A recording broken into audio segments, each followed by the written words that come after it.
여러분 안녕하십니까? 디지털에 대한 모든 것을 알아보는 인포맥스데이, 저는 오진석입니다. 자, 오늘도 스쳐가는 정보가 아닌 오래도록 남는 지식을 전해드리겠습니다. 자, 오늘 인포맥스데이 준비한 소식은 반도체 이야기입니다. 지금 바로 출발하시죠.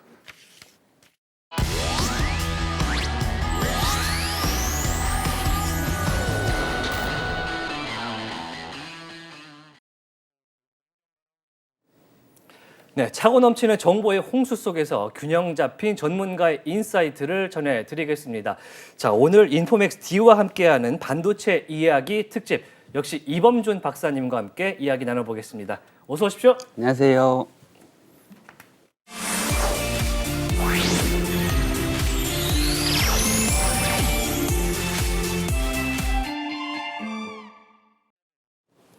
네, 이범준 박사와 함께하는 반도체 이야기. 지난 시간에는요, 반도체 생산 8대 공정에 대해서 알아봤고요.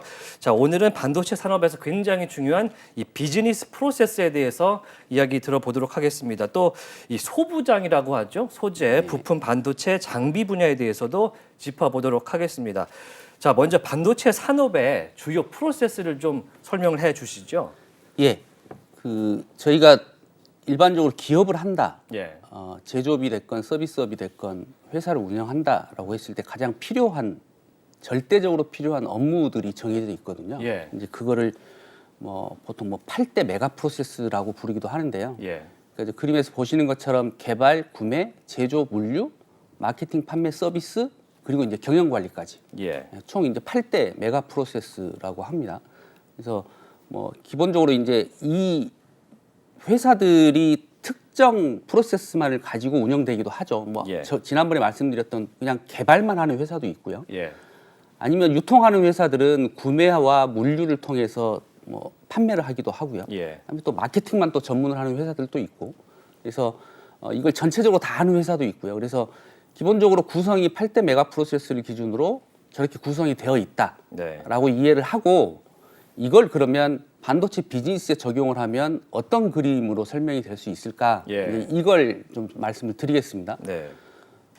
기본적으로 보시면 똑같이 아까 말씀드렸던 8가지의 프로세스는 적용이 되어 있습니다. 이게 개발, 구매, 제조, 물류, 마케팅, 판매, 서비스가 있고, 예. 전체를 총괄하는 이제 경영 지원이 있는 거죠. 그래서 반도체 비즈니스는 기본적으로 비즈니스 투 비즈니스입니다. 그러니까 부품을 만드는 제조이기 때문에 이 부품을 가지고 세트를 만드는 회사에 판매를 하게 되는 거죠. 부품을 가지고 세트에 그렇죠. 판매를 하는. 그렇죠. 그러니까 그래서 기업을 상대로 영업을 하고, 또 그 기업에 맞는 제품을 개발을 하고 생산을 해서 판매를 하게 되는. 그러니까 저희 같은 일반 그렇죠. 소비자한테 팔 일은 없는 그렇죠. 거잖아요. 예. 그래서 그 세트를 만든 회사들이, 그러니까 PC를 만들건 핸드폰을 만들건 예. MP3를 만들건 뭐든 만들어서 이제 소비자에게 파는 거죠. 예. 그래서 이제 B2B 비즈니스에서 이제 그럼 어디가 가장 중요할까라고 생각을 해보면, 기본적으로 이제 반도체 산업 자체는 하이테크 산업이기 때문에 예. 개발하고 제조에 아무래도 비중이 실릴 수밖에 없습니다. 초기 공정인 개발과 그렇죠. 제조. 예, 개발하고 제조에 좀 비중이 실릴 수밖에 없고, 저는 이제 마케팅이나 영업 쪽 출신이기 때문에 예. 이제 이쪽이 더 중요하다라고 이제 이야기는 하는 거죠. 근데 아까 말씀드렸던 것처럼 비즈니스 투 비즈니스지만 결국에는 그 세트가 소비자한테 팔리는 것이 중요합니다. 이거 얼마나 팔리느냐에 따라서 그 세트에 들어가는 부품도 얼마나 팔릴지가 결정이 되기 때문에 네. 이제 저 수요 사이드의 그 연구를 많이 해야 되고, 그러니까 수요 예측을 잘해야 그렇죠. 되고. 예측을 잘해야 되는 것도 이제 굉장히 중요한 부분인 거죠. 네. 예, 그래서 지난번에 한번 말씀드렸지만 반도체 제조는 제조 리드 타임이 오래 걸리기 때문에, 예. 그러면 웨이퍼를 집어넣어서 칩까지 나오는데 시간이 많이 걸리기 때문에 수요 예측이 중요해질 수밖에 없다는 거죠. 예. 예, 그러면 너 3개월 후에 뭘 팔 거야, 1개월 후에 뭘 팔 거야를 미리 정해서 제조 쪽에 넘겨줘야 되기 때문에 예. 이게 이제 굉장히 어려운 일이 될 수밖에 없습니다. 반도체 기업도 사실 마케팅을 할 텐데 그러면 그런 제조 입장에서 이제 수요 예측을 해서 맞추는 거잖아요. 예, 예. 어떤 방식으로 어떻게 합니까? 기본적으로 수요라는 거는 어찌됐건 세트 메이커를 만나서 이야기를 들어봐야 되거든요. 네. 그렇잖아요. 뭐 그냥 아무 생각 없이 나 이거 하고 싶으니까 이거 만들 거야 할 수는 없는 겁니다. 네. 그래서 그리고 어느 세트나 다 똑같은 제품이 들어가는 게 아니기 때문에 예를 들면 핸드폰은 LPDDR이라는 제품이 들어가고요. 그다음에 단순히 저장 기능이 필요한 뭐 카메라나 이런 곳에서는 뭐 낸드 플래시가 들어가고 네. D램이 아닌 낸드 플래시가 들어가고 PC에는 당연히 D램 모듈이 들어가고 예. 그래서 다 제품마다 쓰이는 용체가 다르기 때문에 조금씩 다 다르죠. 그렇죠. 다 다르기 때문에 직접 소비자하고 만나서 이야기를 하지 않는 한 그 수요 예측이라는 건 틀릴 수밖에 없습니다. 그래서 B2B 마케팅이라고 했을 때 이제 저기 이제 좀 흐름을 잠깐 설명을 드리면 예. 저 검정색 라인이 이제 정보의 흐름입니다. 그러니까 뭐 IBM을 만나든 HP를 만나든 애플을 만나든 나 몇 개를 쓸 거야라고 어떤 고객이 A, B, C, D라는 제품을 쓸 거야라고 예. 했고 B 고객은 다른 고객은 F, G, H, I라는 제품을 쓰기로 했어. 근데 또 C라는 고객을 만나봤더니 B, C, D, E 막 이렇게 나오는 거예요. 그러면 그걸 다 모아서 제품을 기준으로 다시 정리를 해야 되잖아요. 예. 그렇죠? 그리고 근데 이 제품을 봤더니 얘는 좀 비싼 제품이고 얘는 좀 가격이 싼 제품이야. 우선순위가 생기네요. 그렇죠. 우선순위도 생길 수 있고요. 예. 그다음에 이거는 양이 좀 많아. 가격이 싼데 얘는 양이 많고 가격이 적은데 좀 비싸. 그럼 어떻게 해야 되지? 이런 고민을 할 수밖에 없는 거죠. 예.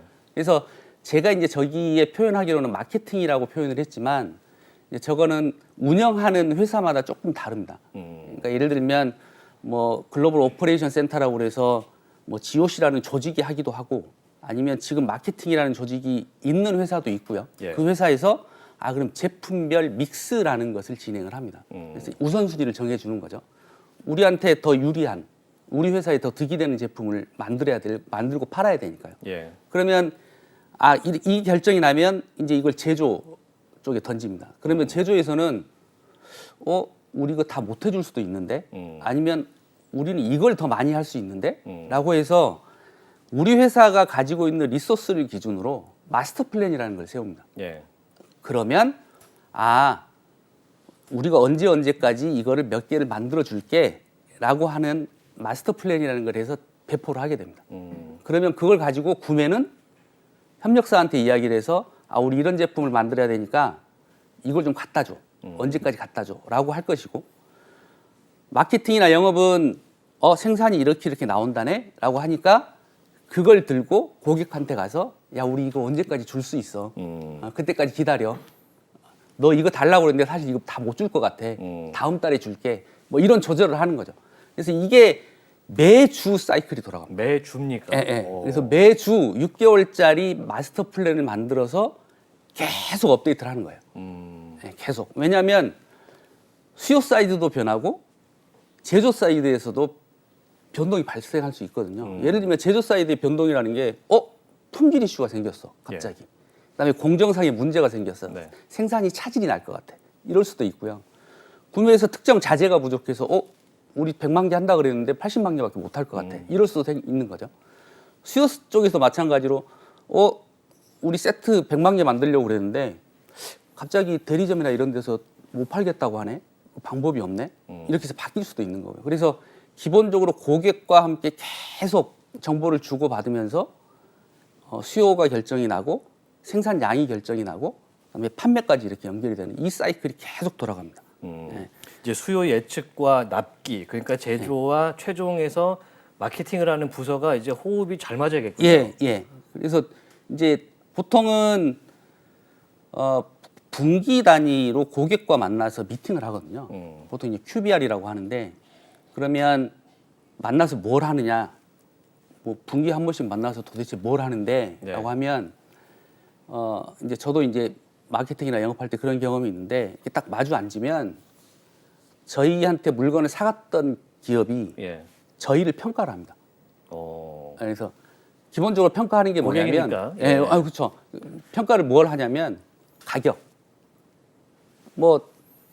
니들은 얼마에 줬는데 사실은 뭐 만족스럽진 않아. 다른 데 더 싸게 주는 데가 있었어. 라든가. 그다음에 야, 우리 1,000만 개씩 사는 회사인데 납기를 맞추지 못하면 우리 어떻게 세트를 못 만드는데 지금 자동차에 반도체 부족해서 못 만드는 것처럼 난리가 날 수 있잖아요. 납기, 그다음에 품질. 보통 이 세 가지를 가지고 저희를 평가를 해요.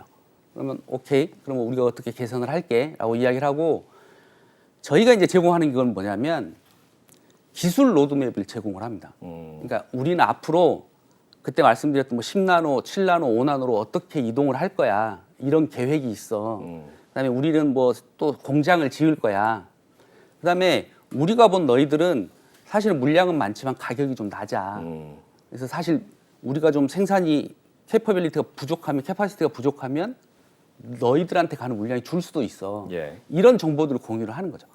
예, 그래서 이런 정보들이 다 잘 공유가 되면 3개월 단위로 아니면 6개월 단위로 길게는 1년 단위로 이렇게 계약을 하기도 합니다. 근데 강제성이 있는 건 아니고요.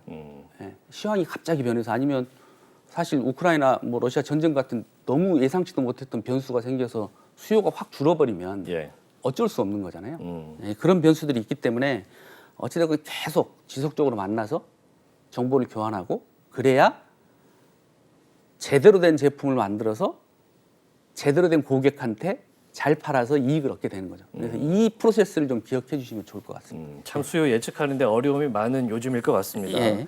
이제 반도체 기업들이 이제 8대 공정을 통해서 마케팅도 역시 8대 프로세스를 하게 되는데 기업 입장에서는 핵심 경쟁력을 어느 부분에 가져가는 게 좋다고 생각하십니까? 일단 좀 반도체 산업의 특징을 좀 이해를 하는 게 좋을 것 같습니다. 예. 그래서 이제 보통 세 가지를 많이 이야기를 하는데요. 이제 첫 번째가 이제 장치 산업이라는 겁니다. 장치 산업. 예, 장치 산업이라는 게 뭐냐면 뭐 반도체 라인 하나 짓는데 요즘 뭐 7조 5천 뭐 이렇게 든다고 하니까요. 기본적으로 라인을 짓는데 그렇게 많은 투자를 해야 되는 산업이 그렇게 많지 않거든요. 예. 그러니까 뭐 철강이나 뭐 배 만드는 경우를 제외하고는 사실 어마어마한 대규모 투자가 발생을 해야 되는 게 이제 반도체 산업의 특징 중에 하나고요. 예. 두 번째는 이게 하이테크 산업입니다. 장치 산업이면서 하이테크다. 네, 하이테크 산업이에요. 그러니까 뭐 장비 하나에 2천억, 1,500억, 2천억 하는 산업이고, 예. 뭐 ASML에서 파는 EUV 장비 같은 경우 뭐 그 정도 한다고 하고, 그다음에 예. 다른 설비들 같은 경우도 엄청 비싸거든요. 그리고 또 기술 선점이 굉장히 중요합니다. 그러니까 지금 TSMC하고 삼성하고 파운드리에서 뭐 3나노 가지고 지금 계속 경쟁을 하고 있는 것처럼 얼마나 작게 하느냐. 예, 우리가 먼저 누가 먼저 하느냐에 따라서 이게 완전히 판도가 바뀔 수가 있거든요. 그러면 기본적으로 예전에 뭐 메모리를 기준으로 말씀을 드리면 이렇게 세대가 이렇게 계속 진화할수록 보통 20%에서 30%의 넷다이가 늘었어요. 그러니까 개수도 늘고 성능도 늘었기 때문에 네. 원가에서 경쟁력을 가질 수밖에 없습니다. 그러면 똑같은 제품인데 우리는 새로운 공정으로 만들었고 우리 5불에 팔던 거를 우리 3불에 줄게. 3불에 줄게. 생산성이 좋아졌습니다. 네, 그리고 더 작아. 그리고 전기도 덜 먹어. 근데 성능이 훨씬 더 좋아. 줄게라고 하면 안 살 고객이 없잖아요.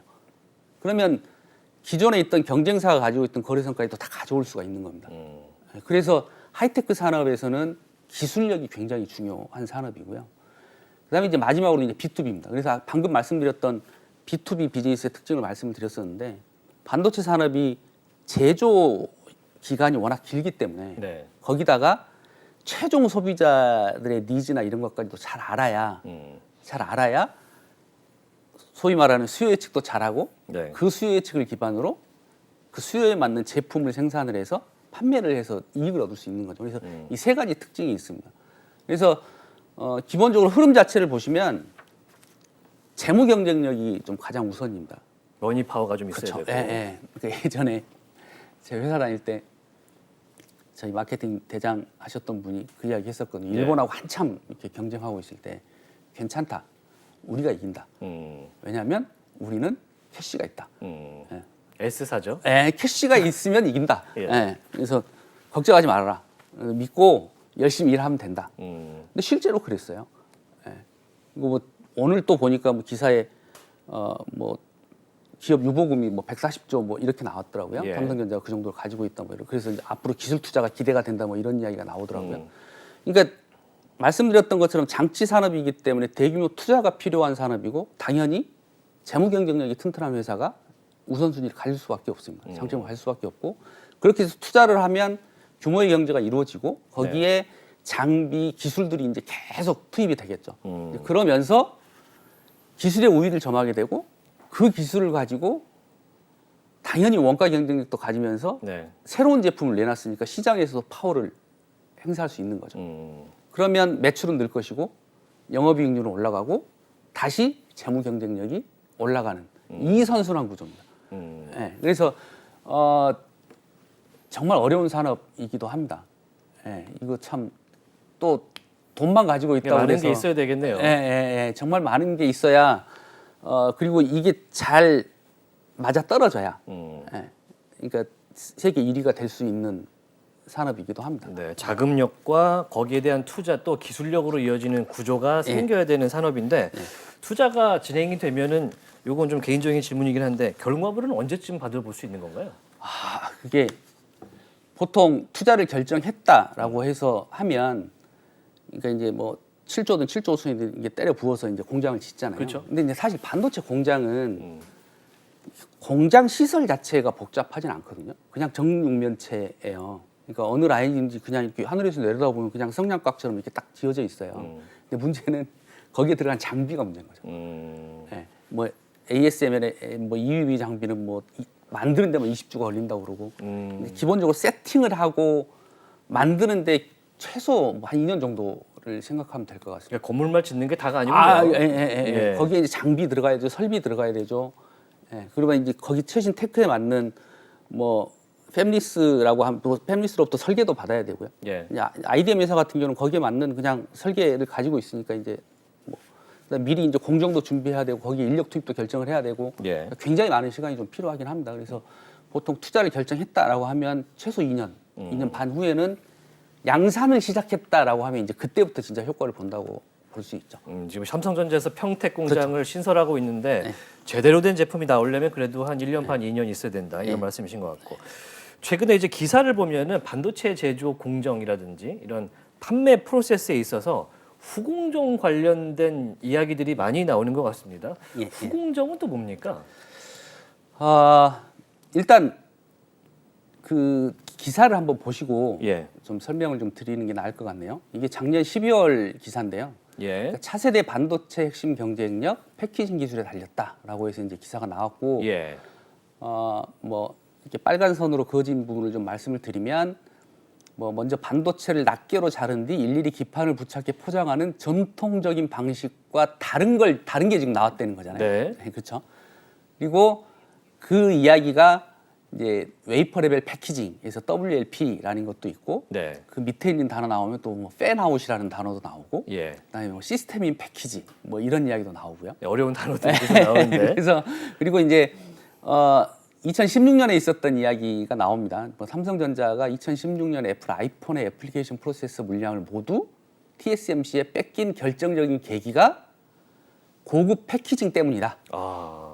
이건 실제 팩트가 맞습니다. 예. 그리고 이제 맨 마지막에 최근에는 뭐 2.5D 패키징의 이야기가 나오고 있다라는 기사입니다. 그러니까 사실 이거 보면 일반인들이 이해하기 굉장히 어렵죠. 네, 제가 알아들을 수 있는 단어는 패키지밖에 없습니다. 패키징이란 그렇죠, 패키지. 예. 그래서 일단 패키징의 개념을 좀 말씀을 드려야 될 것 같은데 이제 방금 말씀하신 대로 후공정이라고 표현을 하셨어요. 그래서 저희가 8대 공정을 이야기를 할 때 뭐 EDS하고 패키징이 이제 후공정이 있다. 후반 작업에. 후반 작업이다라고 이제 전공정하고 후공정 이렇게 구분을 해서 이제 했던 용어기 때문에 그렇게 말씀을 하셨고 패키징은 뭐냐면요. 그러니까 전통적인 방식이 뭐냐면 웨이퍼에다가 이제 회로를 새겨요. 네. 그렇게 이렇게 싸서 만든다고 그랬잖아요. 예. 그럼 다 만들면 이렇게 바둑판처럼 판이 있을 거잖아요.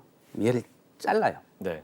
다 하나씩 잘라요. 조그만 걸로. 이렇게 낱개로 자른단 말이에요. 그러면 그거를 보통 소잉이나 다이싱이라고 표현을 합니다. 그 하나를 다이라고 표현을 하기 때문에 네. 다이싱이라고 해요. 그럼 이걸 가지고 조그마한 PCB 안에 붙여요.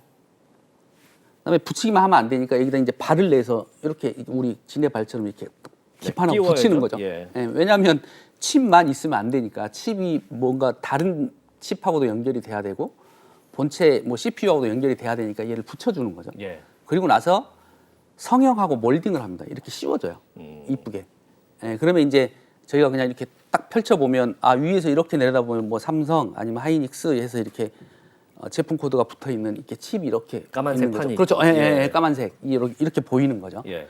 그걸 이제 패키징이라고 하는데 저기 말씀드렸던 대로 요즘 이제 최신 기술이 뭐냐면 이렇게 다 잘라서 하는 게 아니라 웨이퍼 상태에서 패키징을 한다는 겁니다. 동그란 상태에서 패키징을 한다. 예, 패키징을 하고 나서 자르는 거예요. 오. 그게 이제 최신 기술이라는 겁니다. 그렇게 하면 수율도 훨씬 올라가고 이렇게 잘라서 하는 것보다 그 위에서 하기 때문에 훨씬 더 제조하는 입장에서는 수율도 많이 올라가고 생산성이 높다고 합니다. 예. 그래서 이제 저 웨이퍼 레벨 패키징이라는 단어가 나오는 거고요. 그다음에 이제 저도 좀 놀란 게 이렇게 패키징이 후공정이라고 해서 사실 일반인들에게 알려지는 게 얼마 안 됐거든요. 네. 이게 뭐 워낙 어려운 반도체이기도 하고 네. 거기다가 공정의 용어인 뭐 후공정 패키징 이런 걸 뭐 굳이 일반인들이 알려질 전 처음에는 그렇고. 사실 포장하는 단계인 줄 알았어요. 예, 예. 그러니까 포장이 맞기는 맞아요. 예. 포장이 맞기는 맞는데 사실 우리나라에서 이제 이게 이슈가 됐던 건 언제냐면 아까 기사에 있었던 것처럼 2010년도에 아이폰이 나오죠. 예. 그때는 그 애플이 썼던 칩이 A4라고 그래서 45나노짜리였어요. 예. 이거를 삼성에서 만들어 줬어요. 초기부터는 네, 2010년도부터 2013년 아이폰 5C까지. 그러니까 2013년 버전은 32나노까지였거든요. 그때는 삼성이 전량을 공급했어요, 아이폰에. 네. 네, 그러다가 이제 아이폰 6가 나오고 뭐 6S가 나오고 SE가 나오면서는 TSMC하고 삼성하고 물량을 나눴어요. 네. 그래서 뭐 조금 더 가져가고 아니면 덜 가져가고 뭐 이렇게 했겠죠. 그러다가 2016년에 물량을 전체를 뺏긴 겁니다. 네, 그러니까 삼성 TSMC. 입장에서는 뺏긴 거죠. 네. 예. 이게 뺏겼는데 하필 이유가 뭐냐면 소위 말하는 최선단 공정에서는 사실 삼성하고 TSMC가 그 차이가 나진 않았었거든요. 네. 근데 저 후공정에서 밀려버린 거예요. 음. 후공정에서 TSMC가 새로운 기법을 가져오면서 뭐 새로운 SoC를 만드는 이제 기술이 들이민 거죠. 아까 예. 말씀드렸던 것처럼 아이폰 5, 6 뭐 이런 거 나온다고? 그럼 우리 이렇게 할 수 있는데? 라고 하고 TSMC가 제안을 한 거고 네. 그럼 좋겠다. 훨씬 더 애플 아이폰에 적합한 칩이고 이게 성능도 좋게 한다고 하니 우리 이거 쓸래? 네. 라고 결정을 해버린 거예요.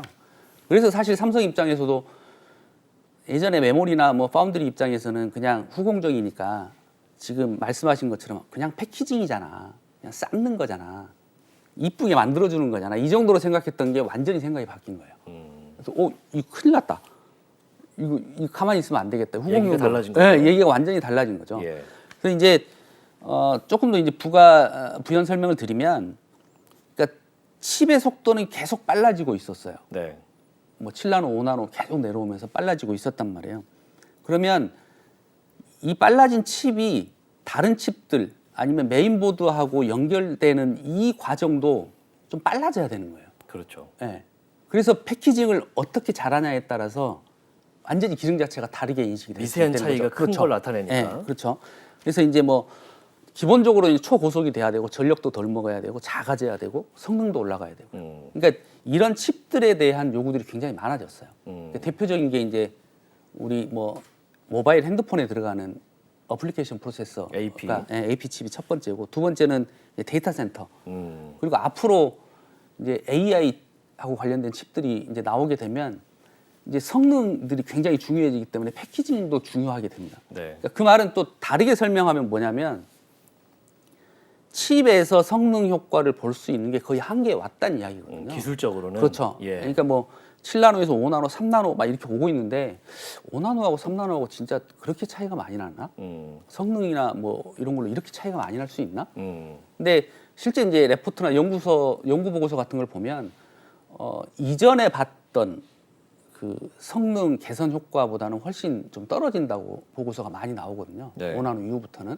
그래서 앞으로는 이제 훨씬 더 패키징의 이슈가 중요해지면서 어떤 패키징 기술을 가지고 칩에 적용하느냐에 따라서 이제 경쟁력이 좌우될 수 있는 이제 그런 이제 타이밍이 오게 된 겁니다. 지금 대표적인 사례가 이제 패키징 기술로 인해서 TSMC가 전략을 가져가고 있는 애플이 직접 만드는 칩이 있잖아요. 예, 예. A14 칩도 있고 예, 예. 15 칩도 있는데 그런 부분들은 지금 삼성전자가 하던 거에 비해서 조금 뭐 다른 면이 있습니까? 그렇죠. 그러니까 좀 간단히 설명을 드리면 지금 애플 A14 칩에 네. 저기 이제 메인 저 보드에 SoC 설명이 나와 있는데요. 예. 저기 이제 그림을 자세히 보시면 맨쪽 끝에 양쪽에 지금 DDR 4개가 붙어 있어요. 그렇죠? 네, 메모리죠. 그렇죠. DDR. 네, 저쪽 DDR 있고 근데 맨 끝에 붙어 있어요. 그렇죠? 네, 오른쪽 끝에. 좌측 상단도 있고 좌측 하단에도 있고 우측 하단에도 있고. 예. 그렇죠? DDR 4개가 붙어 있어요. 예. 그리고 이제 중간에 GPU가 붙어 있고 또 CPU들이 이렇게 막 붙어 있어요. 예, 얘들이 지금 하나의 칩입니다. 하나의 칩입니까? 예, 시스템 온 칩이라고 해서 이제 하나의 칩입니다. 저게. 지금 애플 폰에 들어가는 저 칩 모양이에요. 저게. 이게 이제 저 패키징을 그래서 한 방에 진행을 한다는 거예요. 그러니까 한 웨이퍼에서 한 번에 해서 뽑을 수 있으니까. 해서 잘라낸다는 거예요. 예, 그래서 지금 저기 A14니까 실제 2016년부터 TSMC가 제안한 Fan-out WLP라는 기술이 적용된 지금 칩이거든요. 최신 기술이군요. 네, 최신 적용된 칩이에요. 근데 이제 Fan-out이 뭐냐면 잠깐 설명을 드리면 웨이퍼가 이렇게 있어요. 그럼 다 만들어졌어요. 그러면 이렇게 중간에 선이 있잖아요. 그럼 그 웨이퍼에 뭐 압력을 가하든 이렇게 당기든 해서 칩하고 칩 사이에 간격을 만듭니다. 이렇게 살짝 벌어지는 거죠. 웨이퍼를 당겨서. 이렇게 살짝 벌어지는 거죠. 그러면 이제 칩하고 다이 사이에 이렇게 간격이 생겨요. 이 상태에서 패키징을 하는 것을 팬아웃이라고 합니다. 예. 근데 이제 팬아웃이라고 했을 때 이게 밑에 붙어 있는 보드보다 얘가 더 커요. 예. 밑에 있는 보드가 더 커요. 예. 그리고 이제 다이가 이렇게 붙어 있는 거죠. 예. 그래서 그러면 작게 만드는 게 중요하다고 하는데 왜 갑자기 공간을 만들어서 더 크게 만들면 불리한 거 아니야? 라고 했는데 제가 서두에 말씀드렸던 DDR을 붙이기 위해서 그 공간을 확보를 한 겁니다. 그럼 저 DDR이 지금 맨 끝에 가장자리에 4개가 붙어 있잖아요. 예. 이게 살짝 벌어진 사이에 거기에다 DDR을 올리는 거예요. 그러면 따로 DDR을 여기 안에다가 집어넣을 필요 없이 가장자리에 넣을 수 있는 오히려 공간이 확보가 돼서 효율적으로. 예, 훨씬 더 유리하게 작용을 할 수 있는 겁니다. 그게 TSMC에서 적용했던 웨이퍼 레벨에서 만든 팬아웃 기술을 적용한 칩입니다. 이게 이제 지금 뭐 2.5D도 나오고 있고 앞으로 3D도 나온다고 하지만 시장에서 뭔가 판도를 한번 뒤집었던 칩이 이제 저 모양이고요. 그다음에 이제 다음 이제 저희 요즘 많이 쓰고 있는 애플 워치에 들어간 거는 이제 시스템 인 패키지라고 해서 네. 저건 조금 또 다릅니다. 그러니까 보시면 시스템 온 칩이라고 해서 칩을 하나 만들었는데 거기에다가 추가적으로 뭐 RF, 뭐 DDI, 뭐 DSI 막 이런 제품들을 이제 붙이는 거예요. 그리고 낸드 플래시도 이제 갖다 붙이고. 네. 그래서 이걸 하나의 패키지로 딱 만든 게 지금 애플의 S6라고 나와 있는 시스템 인 패키지라고 불리는 기술입니다. 예. 종류 중에 하나입니다. 저건 차이가 또 뭐냐? 그러면 그렇게 말씀하실 수 있잖아요. 아니 아까 원칩에다가 GPU도 넣고 CPU도 넣고 DRAM 다 형태가 좀 다르죠. 넣는데 뭐 그냥 RF도 거기다 넣고 낸드도 넣고 다 넣고 한꺼번에 하지 왜 저렇게 하냐. 예. 근데 문제는 뭐냐면 저기 저 맨 위에 있는 소니 RF 스위치 뭐 칩 RF 칩 같은 경우는 굉장히 열이 많이 발생을 합니다. 칩의 특성상.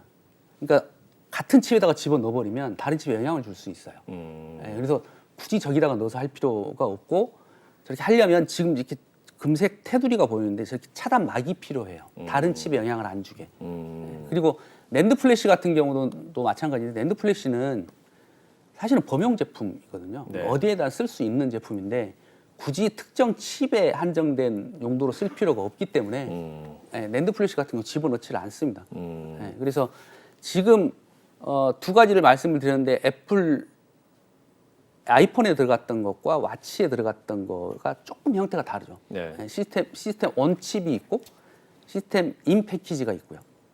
그렇게 지금 좀 구성이 되어 있습니다. 그래서 뭐 제가 방금 말씀드리면서 뭐 웨이퍼 레벨 패키지나 뭐 팬아웃 기술도 이제 잠깐 설명을 드렸었는데 어찌됐건 가장 효율적으로 칩 기업들이 상호작용하고 기능할 수 있는 뭔가 패키징을 계속 개발하고 있다. 그게 나오는 용어들이 예전에는 잘라서 했는데 웨이퍼 상태에서 하는 게 웨이퍼 레벨 패키지 WLP고 간격을 살짝 벌려서 조금 더 작게 공간을 확보해서 만드는 게 팬아웃 기술이다. 이 정도로 이해를 하시면 될 것 같습니다. 네, 필요와 비용에 따라서 이제 형태를 선택해서 이제 개발을 하는 그런 환경이 됐는데 이제 대내외 환경 이야기도 좀 해봐야 될 것 같습니다. 지난 2019년 7월이죠. 우리나라 반도체 시장에 굉장히 찬물이 끼얹어졌는데 일본의 반도체 장비, 소재, 수출 규제 이슈가 좀 있었습니다. 산업에 아주 타격이 있었던 걸로 기억합니다. 그때 어떤 일이 있었던 겁니까? 그러니까 참 그때만 생각하면 정말 헛웃음이 나오기도 하고, 야 이거 어떻게 이런 일이 벌어질 수 있나라는 생각도 들고. 그러니까 이제 저는 그때 혹시 그 생각이 좀 잠깐 났었어요. 그러니까 2010년도에 센카쿠 열도라고 해서 그 영토 분쟁 이슈가 중국하고 일본이 있었거든요. 예. 그때 이제 중국의 배가 이 선을 넘어왔어라고 해서 일본이 납포를 했던, 예. 그러니까 그 배를 잡아버린 거죠. 그래서 선원들을 다 데리고 있었던 거예요. 네. 그래서 니들이 불법을 저지른 거니까 뭐 법대로 처리를 하겠다. 그래서 일본이 이야기를 하니까 그때 이제 중국의 대응이 참 재밌었는데, 그래? 그러면 나 니들한테 히토류 안 팔래. 히토류. 히토류는 모든 전자제품에 다 들어가고 필살기 같은 거죠. 중국이 거의 한 80% 정도를 생산하고 있기 때문에 전 세계에서. 이거 안 팔면 이거 난리 나는 거예요. 네. 일본 입장에서는 일본이 그래도 아직 강점이 전자제품이고 전자전기인데, 그래? 그럼 풀어줄게.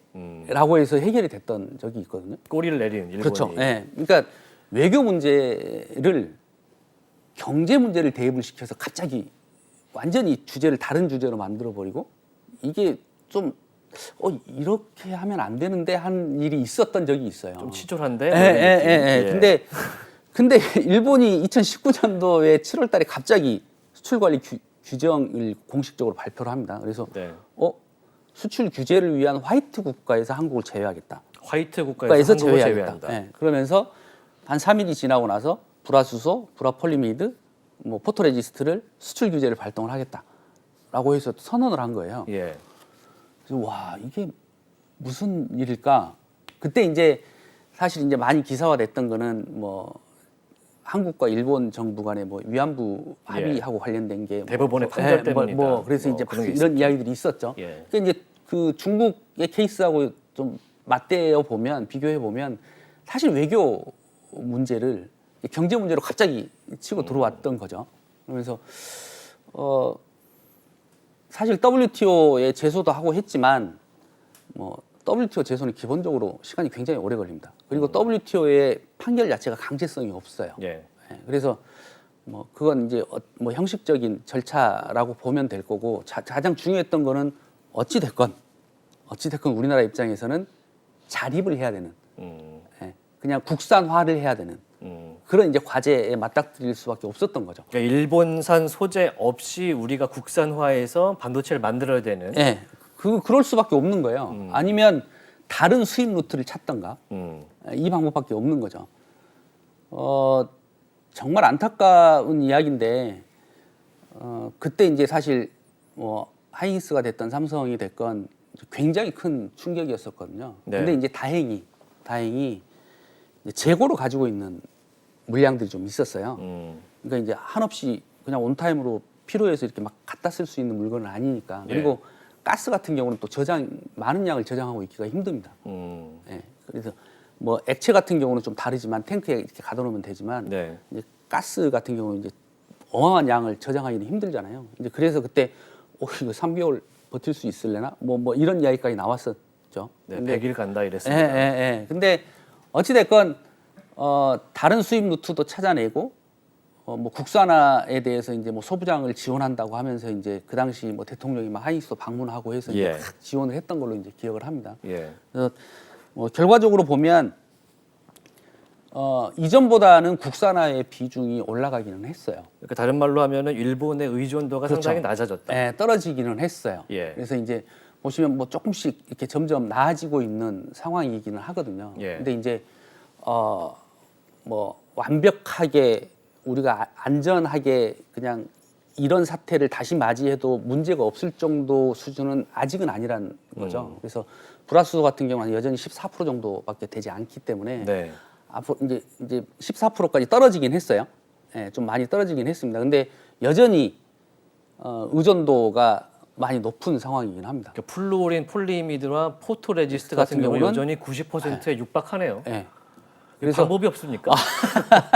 그래서 사실 뭐 소재하고 관련된 우리나라 기업들도 많이 있거든요. 그래서 이제 지원 정책을 쓰면서 이제 뭐 새로 개발하고 막 이런 지금 작업들을 하고 있는데 예.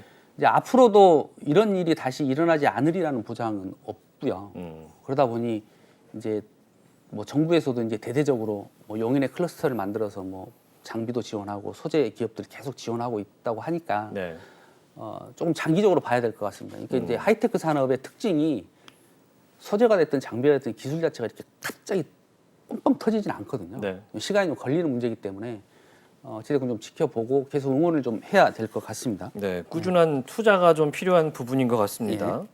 자, R&D 얘기도 좀 해봐야 되는데 이제 8대 공정의 초기에 있는 이제 연구 개발 과정에 있어서 현재 현황은 좀 어떻습니까?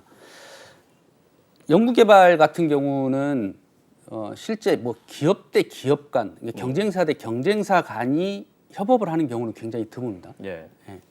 그러니까 예를 들면 TSMC에서 최근에 발표한 게 뭐냐면 일본의 도쿄대하고 같이 협업해서 연구소를 설립한 그러니까 대만의 케이스가 있거든요. TSMC가 도쿄 대학하고 예, 예. 그래서 뭐 반도체하고 관련된 연구를 같이 하자. 예. 뭐 이렇게 제안해서 지금 만든 케이스가 있거든요. 그래서 보통은 기업 대 기업이 아니라 기업의 연구소나 기업이나 학교가 글로벌 차원에서 이루어지는 경우는 굉장히 많습니다. 근데 우리 삼성이 갑자기 저기 TSMC하고 같이 연구소를 만들어서 연구하는 경우는 없거든요. 경쟁 예, 관계니까. 예. 근데 이제 자국 내에서 반도체 기업들끼리 모여서 하는 경우는 많이 있고요. 예. 예, 많이 있습니다. 그러니까 초창기에 미국이 반도체 산업을 키울 때도 처음 뭐 SRC라는 연구소도 만들었고 뭐 셈텍이라는 기관도 만들어서 계속 지원을 했었거든요. 예. 그리고 이제 저희도 마찬가지고요. 근데 삼성하고 하이닉스를 계속 키워올 때도 이제 정부에서 지원해서 이제 연구를 지원하기도 했고. 근데 이제 요즘 주목을 받는 곳이 한 곳이 있는데 그게 이제 아이맥이라는 회사입니다. 아이맥. 예, 예. 그래서 이제 뭐 이게 정말 좀 특이한 단체인데 비영리 연구 단체라고 보시면 되고요. 네. 이게 벨기에에 있어요. 벨기에, 유럽에 예, 있군요. 그렇죠. 예. 그래서 뭐 기업이 원하는 기술만 개발한다. 그리고 아이맥의 목표는 미래 사회를 만들어가는 것이다. 그래서 글로벌 파트너들과 함께하는 것이다라고 하면서 아이맥이 가지고 있는 IAPS라는 모델이 있어요. IAPS. IAPS라는 모델이 있는데 그게 이제 좀 특이한 게 뭐냐면 삼성이든 하이닉스든 아니면 뭐 TSMC든 중국의 뭐 SMIC든 우리 이러이런 연구에 참여하고 싶어라고 하면 참여할 수 있어요. 네, 그래서 공동 연구에 참여를 합니다. 그래서 대신 여기서 나온 연구의 결과물들은 참여한 모든 기업에게 다 공개될 거야. 라고 해서 오픈 소스 연구소인가요? 그래서 이런 그 아이맥이 좀 경쟁력을 가질 수 있었던 게 뭐냐면 기본적으로 벨기에는 중립국이잖아요. 예. 그래서 좀 국가의 간섭에 좀 자유로울 수 있습니다. 그래서 이게 최초에는 대학하고 대학 간이었어요. 근데 이제 이게 계속 성장을 하면서 지금까지 왔는데 그다음에 뭐 인프라나 뭐 인력이 정말 세계 최고의 수준으로 확보가 돼 있는 상황이고 네. 그다음에 운영 방식 자체도 아까 말씀드렸던 것처럼 이렇게 다양한 기업들이 자연스럽게 참여해서 연구 결과를 그냥 공유해서 가는 거예요. 네. 그래서 2022년도 6월 달로 기억을 하는데 그때 삼성의 이재용 부회장이 아이맥을 찾아간 적이 있습니다. 네. 네. 그래서 아이맥은 기본적으로 4차 산업하고 관련된 미래사회하고 관련된 모든 연구를 다 한다고 보시면 돼요. 반도체뿐만 아니라. 통합연구소. 네, 그래서 보시면 뭐 스마트 헬스, 인더스트리, 모빌리티, 그다음에 에너지, 엔터테인먼트, 에듀케이션 이런 분야에 대해서 전체 연구를 기본적으로 진행을 합니다. 그러면 이걸 어떻게 가능하고 실현할 것이냐는 당연히 첨단 기술과 연계가 될 것이고 그렇죠. 이 첨단 기술을 가지고 있는 기업들이 참여해서 공동 연구를 한다고 하면 훨씬 더 시너지 효과를 낼 수 있기 때문에 그래서 아이맥이 사실은 굉장히 주목을 받고 있습니다. 유럽이 가진 어떻게 보면 경쟁력 중에 하나라고 볼 수도 있어요. 약간 유럽적 사고방식에서 시작된 연구소 같다 예, 이런 예. 생각이 드는데 예. 그러니까 예전에는 사실 우리 삼성전자가 있으면 삼성전자 연구소에서 수직으로 이제 연구 개발을 하는 과정이었으면 예. 지금 글로벌적으로 수평적인 모델로 가고 있다. 예. 이런 말씀이신 것 같은데 여기에 지금 참여하고 있는 기업들이 우리가 아는 기업들이 거의 다 있는 것 같아요. 예, 굉장히 많습니다. 어. 예, 그래서 뭐 이제 프로젝트별로 운영이 되겠죠. 음. 그러니까 뭐 상시적으로 항상 들어가서 있는 게 아니라 예.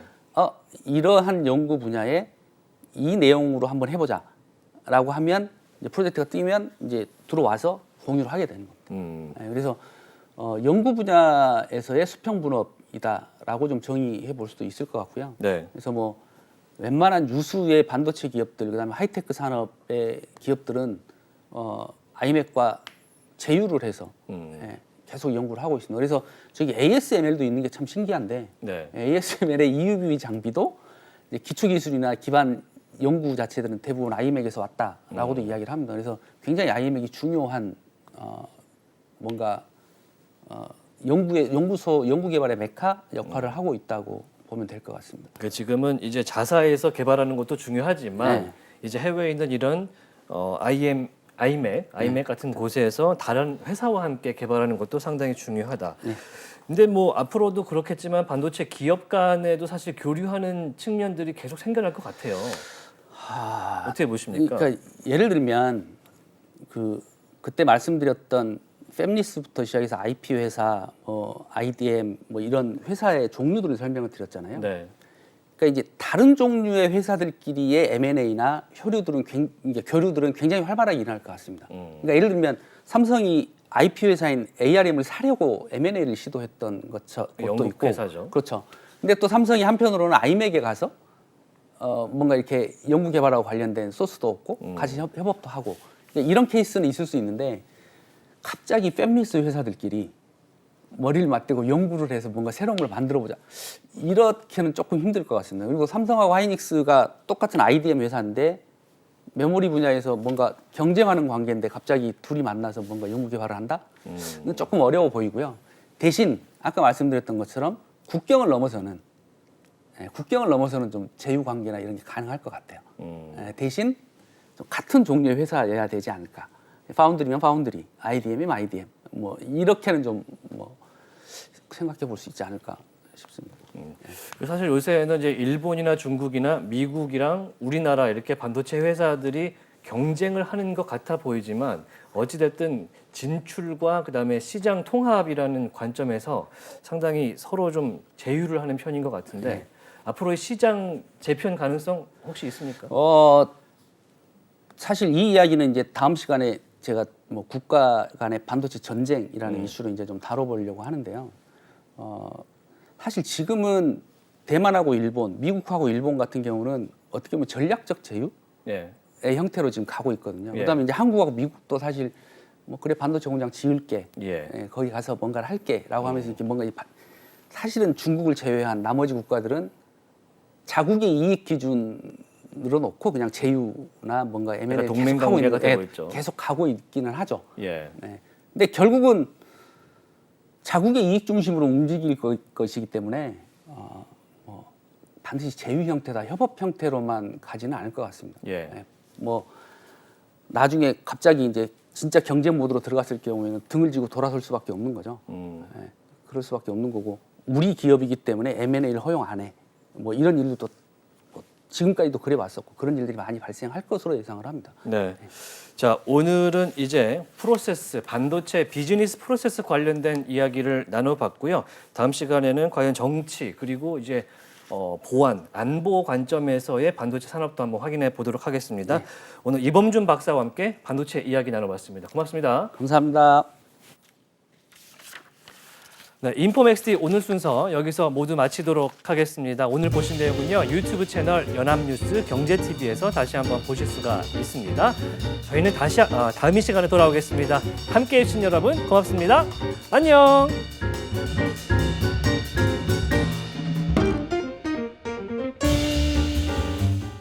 파도가 한번 들이치면은 와르르 무너져 버릴 수밖에 없습니다. 이것만 알고 있으면 괜찮았을 텐데 블록체인이 처음인 여러분 지금 주목하세요. 비트코인을 필두로 해서 블록체인 기술을 활용한 가상화폐 시장이 어마어마하게 커지고 있습니다. 개인이나 기업들은 가상화폐를 신규로 발행하기도 하고 전 세계로 유통하기도 하면서 새로운 경제 논리를 만들어내고 있습니다. 블록체인 분야에 오래 활동하면서 초보자들이 어려움을 겪는 모습을 참 많이 봤습니다. 얼마 전 있었던 FTX 사태처럼 거래소를 과신해서 거래소에 많은 돈을 넣어두었다가 큰 피해를 보신 경우도 봤습니다. 코인을 잘못 전송해서 금전적 피해를 보신 경우도 있었고요. 거래소에서 입출금을 할 때 네트워크 선택을 잘못하셔가지고 힘들게 복구하신 경우도 종종 봤습니다. 또 어떤 경우에는 지갑 보안을 잘 모르셔가지고 해킹 또는 피싱을 당해가지고 큰 금전적 피해를 보신 경우도 많이 봤습니다. 그래서 이 강의에서는 이러한 일들을 피하고 이겨내기 위한 기본기를 가르쳐 드립니다. 여러분, 강의를 볼 시간이 없으시다고요? 하루에 1시간씩 딱 일주일만 투자하십시오. 블록체인의 정확한 개념을 머릿속에 그려낼 수 있을 겁니다. 초보자들을 위해서 기초와 실전을 융합해서 구성했습니다. 첫 번째, 쉬운 개념 설명입니다. 지갑 만들기, 전송, 들어는 봤지만 알기 어려운 이런 내용들을 개념부터 차근차근 설명해 드립니다. 두 번째로 용어 정리입니다. 하드포크, 스테이블코인, 어렵다는 느낌이 드는 용어들을 제가 또 쉽게 정리해 드렸습니다. 세 번째, 실전 적용입니다. 기초적이지만 막상 닥치면은 초보자들은 당황할 수밖에 없는 그런 문제들 있죠. 스스로 분석하고 해결할 수 있는 능력을 길러드립니다. 블록체인과 친해지는 가장 쉬운 지름길, 제가 안내해 드리겠습니다.